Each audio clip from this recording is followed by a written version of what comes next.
이번 시간에는 7장 6부로 이스라엘과 12지파는 교회를 상징하는지 아니면 문자 그대로 이스라엘을 말하는지 다루고자 합니다.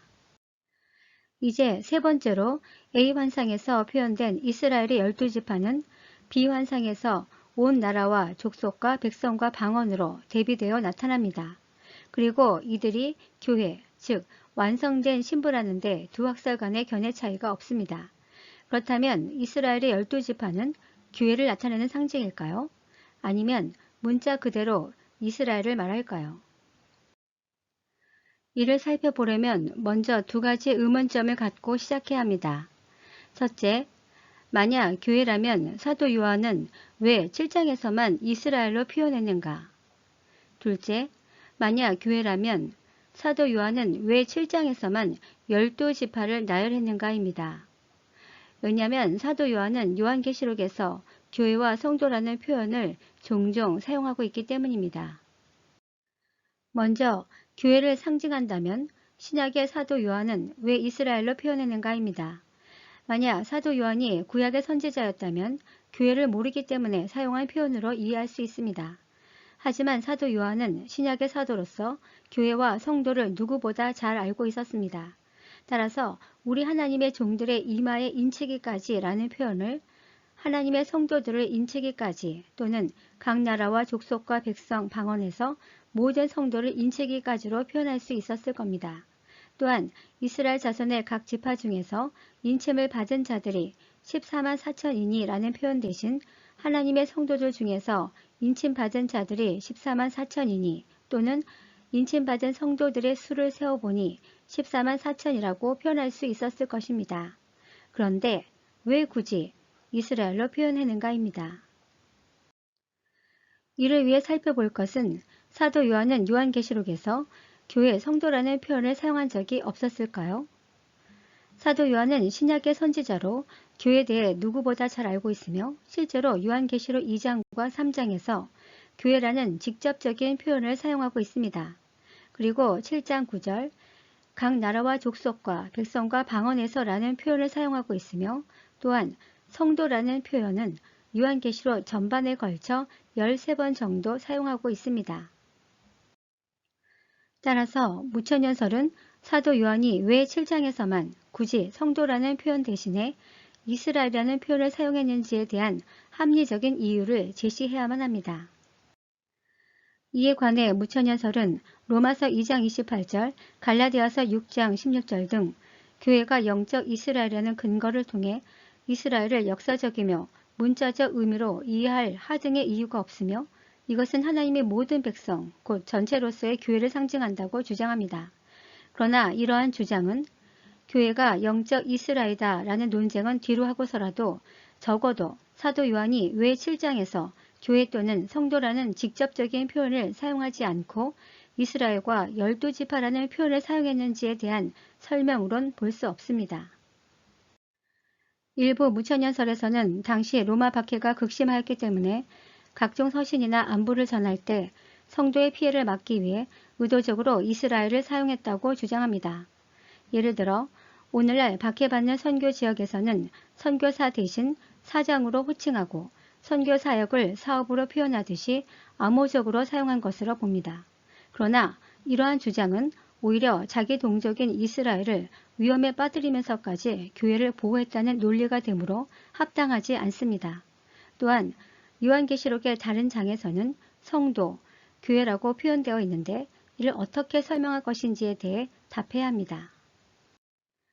두 번째로 살펴볼 것은 신약 사도인 사도 요한은 왜 12지파를 나열했는가입니다. 무천년서 입장에서 보면 가장 당혹할 만한 상황입니다. 만약 교회라면 번거롭게 12지파까지 나열할 이유가 없기 때문입니다. 더 중요한 것은 12지파는 보통 이스라엘의 고유 명사로 쓰입니다. 즉 12지파는 곧 이스라엘을 지칭하고 12사도는 신약 교회를 지칭합니다. 실제로 무천년설도 12지파를 고유 명사로 사용하고 있습니다. 따라서 12지파가 쓰이면 이스라엘로 해석하는 것이 원칙입니다. 다만 일부 무천년설에서는 야고보서 1장 1절에 쓰인 열두 지파가 모든 교회를 뜻한다고 주장하기도 합니다.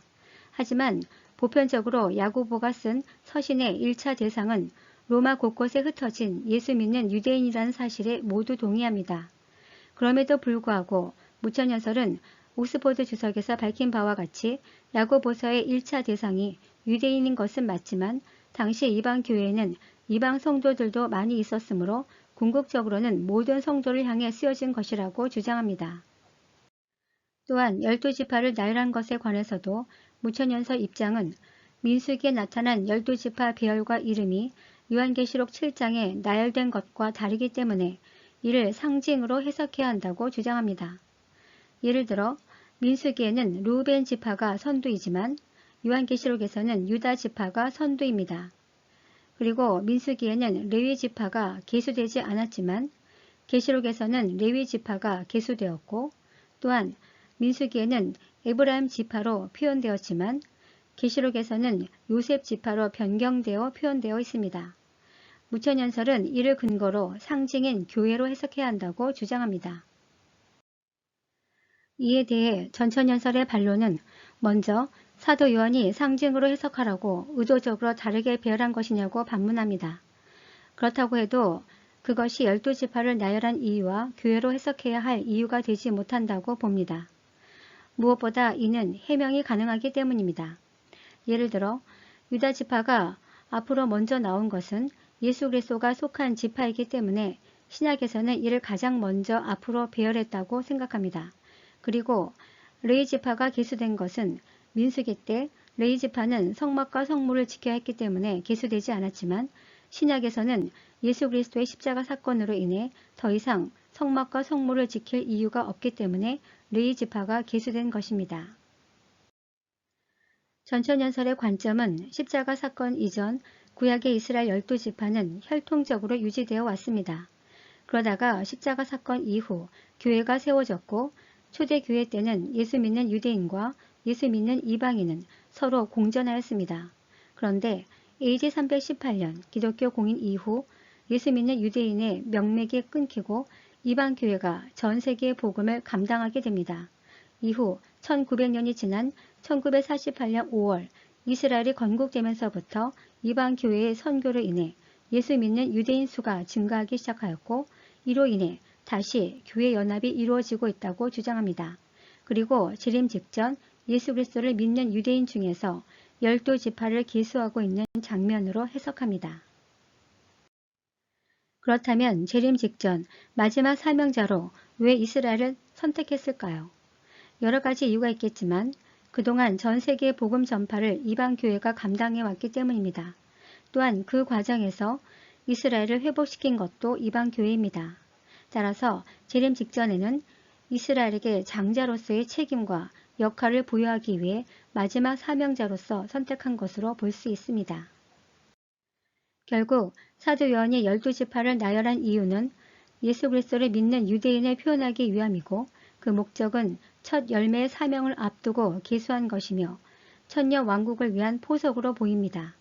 또한 12,000명씩 일괄적으로 표현한 것은 천년 왕국에서는 열두 지파가 모두 동등한 위치와 자격이 있음을 나타내기 위한 것으로 보입니다.